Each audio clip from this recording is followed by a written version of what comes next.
마가복음 3장. 예수께서 다시 회당으로 들어가셨는데 그곳에 한쪽 손이 오그라든 사람이 있었습니다. 몇몇 사람들이 혹시 예수께서 안식일에 그 사람을 고치지나 않을까 하며 예수를 고소할 구실을 찾으려고 가까이에서 지켜보고 있었습니다. 예수께서 손이 오그라든 사람에게 말씀하셨습니다. 일어나 앞으로 나오너라. 그리고 예수께서 그들에게 물으셨습니다. 안식일에 무슨 일을 하는 것이 옳겠느냐? 선한 일이냐, 악한 일이냐? 생명을 구하는 것이냐, 죽이는 것이냐? 그러자 그들은 말없이 잠자코 있었습니다. 예수께서 노하셔서 그들을 둘러보시고 그들의 마음이 완악한 것을 마음 깊이 슬퍼하시며 그 사람에게 말씀하셨습니다. 손을 펴보아라. 그가 손을 쭉 내밀자 그 손이 완전하게 회복됐습니다. 그러자 바리새파 사람들은 그 길로 나가 헤롯 당원들과 함께 어떻게 하면 예수를 죽일까 음모를 꾸미기 시작했습니다. 예수께서 제자들을 데리고 호숫가로 물러가시자 갈릴리에서 많은 사람들이 예수를 따라왔습니다. 예수께서 행하신 일을 다 듣고 유대, 예루살렘, 이두메, 요단강 건너편 두로와 시돈 지방에서 많은 사람들이 몰려왔습니다. 사람들이 너무 많아서 예수께서는 제자들에게 작은 배 하나를 마련하라고 말씀하셨습니다. 무리가 자기에게 몰려드는 것을 막으려는 것이었습니다. 예수께서 전에 많은 사람들을 고쳐주셨기 때문에 온갖 병에 걸린 사람들이 예수를 만지려고 밀려들었던 것입니다. 더러운 귀신들은 예수를 보기만 하면 그 앞에 엎드려져 당신은 하나님의 아들이십니다 라고 소리쳤습니다. 그러나 예수께서는 자기가 누구인지 말하지 말라고 엄하게 꾸짖으셨습니다. 예수께서 산으로 올라가셔서 원하는 사람들을 불러 모으셨습니다. 그러자 그들이 예수께로 나아왔습니다. 예수께서는 12명을 따로 뽑아 이들을 사도라 부르시고 자기와 함께 있게 하셨습니다. 그리고 그들을 내보내셔서 전도도 하게 하시며 그들에게 귀신을 쫓는 권세도 주셨습니다. 예수께서 세우신 12사람들은 베드로라 이름 지어준 시몬, 우레의 아들들이라는 뜻으로 보아너게라 이름 지어준 세베대의 아들 야고보와 그 동생 요한, 안드레, 빌립, 바돌로메, 마테, 도마, 알페오의 아들 야고보, 다데오, 열심당원 시몬과 예수를 배반한 가룟 유다였습니다. 예수께서 집으로 들어가시니 또다시 사람들이 몰려들어 예수와 제자들은 음식 먹을 겨를조차 없었습니다. 예수의 가족들은 예수가 미쳤다라는 소문을 듣고서 예수를 붙잡으러 찾아다녔습니다. 그래서 예루살렘에서 내려온 율법학자들이 말했습니다. 예수가 바알세불에게 사로잡혀 있다. 그가 귀신들의 우두머리에 힘을 빌려 귀신을 쫓아내는 것이다. 그러자 예수께서 그들을 불러놓고 비유로 말씀하셨습니다. 사탄이 어떻게 사탄을 쫓아낼 수 있느냐? 만일 한 나라가 서로 갈라져 싸우면 그 나라가 제대로 서 있을 수 없고 만일 한 가정이 서로 갈라져 싸우면 그 가정이 제대로 서 있을 수 없다.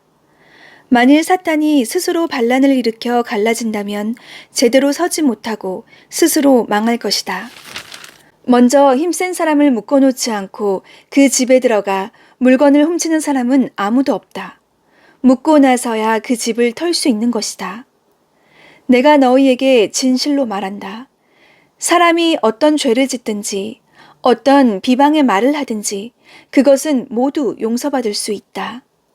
그러나 누구든지 성령을 모독하는 사람은 결코 용서받을 수 없다. 그것은 영원한 죄다.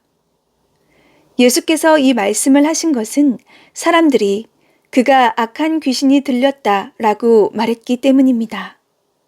그때 예수의 어머니와 형제들이 찾아왔습니다. 그들은 밖에 서서 사람을 시켜 예수를 불렀습니다. 많은 사람들이 예수 곁에 둘러앉아 있었는데 그들이 예수께 말했습니다. 보십시오. 선생님의 어머니와 형제들이 밖에서 선생님을 찾고 계십니다. 예수께서 그들에게 물으셨습니다. 누가 내 어머니이고 내 형제들이냐? 그러고는 곁에 둘러앉은 그들을 보며 말씀하셨습니다. 보라, 내 어머니와 내 형제들이다. 누구든지 하나님의 뜻을 행하는 사람이 바로 내 형제요, 자매요, 어머니다. 4장. 예수께서 다시 호숫가에서 가르치기 시작하셨습니다. 수많은 사람이 예수 주위에 모여들었기 때문에 예수께서는 호수에 배를 띄우고 배에 올라 앉으셨습니다. 사람들은 모두 호숫가를 따라 앉아 있었습니다. 예수께서 비유를 들어 그들에게 여러 가지를 가르치셨습니다. 그러면서 이렇게 말씀하셨습니다. 잘 들으라. 어떤 농부가 씨를 뿌리러 나갔다. 그가 씨를 뿌리고 있는데 어떤 씨는 길가에 떨어져 새들이 와서 모두 쪼아 먹었다. 어떤 씨는 흙이 많지 않은 돌밭에 떨어졌는데 흙이 얕아 싹이 금방 돋았지만 해가 뜨자 그 싹은 말랐고 뿌리가 없어서 시들어 버렸다. 다른 씨는 가시덤불 속에 떨어졌는데 가시덤불이 무성해져 그 기운을 막는 바람에 제대로 열매를 맺지 못했다. 또 다른 씨는 좋은 땅에 떨어져 싹이 나고 잘 자라서 30배, 60배, 100배의 열매들을 맺었다. 그리고 예수께서 말씀하셨습니다. 들을 귀 있는 사람은 들으라.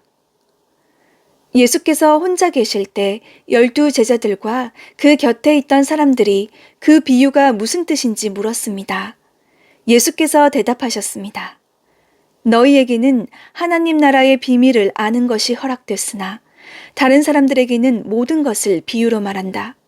이것은 그들이 보기는 보아도 알지 못하고 듣기는 들어도 깨닫지 못하게 해 그들이 돌아와서 용서를 받지 못하게 하시려는 것이다. 그리고 예수께서 그들에게 말씀하셨습니다. 이 비유를 알아듣지 못하겠느냐? 그렇다면 다른 비유는 어떻게 알아듣겠느냐? 씨를 뿌리는 농부는 말씀을 뿌리는 사람이다. 말씀이 길가에 뿌려졌다는 것은 이런 사람을 두고 하는 말이다. 그들은 말씀을 듣기는 하지만 곧 사탄이 와서 그들 안에 뿌려진 말씀을 가로채 간다.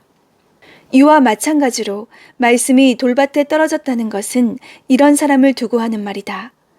그들은 말씀을 듣고 기뻐하며 즉시 받아들이지만 뿌리가 없어서 오래가지 못하고 그 말씀 때문에 고난이나 핍박이 오면 곧 넘어진다. 또 다른 사람들은 말씀이 가시밭에 떨어진 것과 같아서 그들은 말씀을 듣기는 하지만 이 세상의 걱정, 돈의 유혹, 그 밖에 다른 많은 욕심이 들어와 말씀의 기운을 막고 열매를 맺지 못하게 한다. 그러나 말씀이 좋은 땅에 떨어진 것과 같은 사람들은 말씀을 듣고 받아들여 30배, 60배, 100배의 열매를 맺는다. 예수께서 그들에게 말씀하셨습니다. 사람이 등불을 가져와 그릇 아래 두거나 침대 밑에 숨겨 놓겠느냐? 등잔대 위에 놓지 않겠느냐? 무엇이든 숨겨진 것은 드러나고 무엇이든 감추어진 것은 나타나기 마련이다. 들을 귀 있는 사람은 들으라. 또 예수께서 그들에게 말씀하셨습니다. 너희는 듣는 말을 새겨 들으라. 너희가 헤아려 주는 만큼 너희가 헤아림을 받을 것이요. 또 덤으로 더 헤아려 받을 것이다. 누구든지 가진 사람은 더 받을 것이요. 가지지 못한 사람은 그 있는 것마저도 빼앗길 것이다. 예수께서 또 말씀하셨습니다. 하나님 나라는 이런 모습이다. 어떤 사람이 땅에 씨를 뿌리면 씨는 그 사람이 자고 있든 깨어 있든 밤낮 없이 싹이 트고 자라난다. 그러나 그는 씨가 어떻게 해서 그렇게 되는지 알지 못한다. 땅이 스스로 곡식을 길러내는 것이다. 처음에는 줄기가 자라고 다음에는 이삭이 패고 그 다음에는 이삭의 알곡이 맺힌다. 그리고 곡식이 익는 대로 곧 농부가 낫을 댄다. 이제 추수할 때가 됐기 때문이다. 예수께서 또 말씀하셨습니다. 하나님 나라를 무엇에 비교할 수 있을까? 어떤 비유로 설명할 수 있을까? 하나님 나라는 한 알의 겨자씨와 같다. 그 씨는 땅에 심는 것 가운데 제일 작은 씨지만 일단 심어 놓으면 자라나 어떤 식물보다 더 큰 가지들을 뻗어 그 그늘에 공중의 새들이 깃들 수 있게 된다. 예수께서는 제자들과 그 곁에 있던 사람들이 잘 알아들을 수 있게 여러 가지 비유로 그들에게 말씀을 전하셨습니다. 예수께서는 비유가 아니면 말씀하지 않으셨으나 제자들에게는 따로 모든 것을 일일이 설명해 주셨습니다. 그날 저녁이 되자 예수께서는 제자들에게 말씀하셨습니다. 호수 저편으로 건너가자. 제자들은 사람들을 뒤로하고 예수를 배 안에 계신 그대로 모시고 갔습니다. 그러자 다른 배들도 함께 따라갔습니다. 그때 매우 강한 바람이 불어와 파도가 배 안으로 들이쳐 배가 물에 잠기기 직전이었습니다. 예수께서는 배 뒷부분에서 베개를 베고 주무시고 계셨습니다. 제자들이 예수를 깨우며 말했습니다. 선생님, 저희가 빠져 죽게 됐는데 모른 척 하십니까? 예수께서 일어나셔서 바람을 꾸짖으시고 파도에게 명령하셨습니다. 고요하라, 잠잠하라. 그러자 바람이 멈추고 호수가 잔잔해졌습니다. 예수께서 제자들에게 말씀하셨습니다. 왜 그렇게 무서워하느냐? 아직도 믿음이 없느냐? 제자들은 크게 두려워하면서 서로 수군거렸습니다. 도대체 이분이 누구시기에 바람과 파도까지도 복종하는가? 아멘.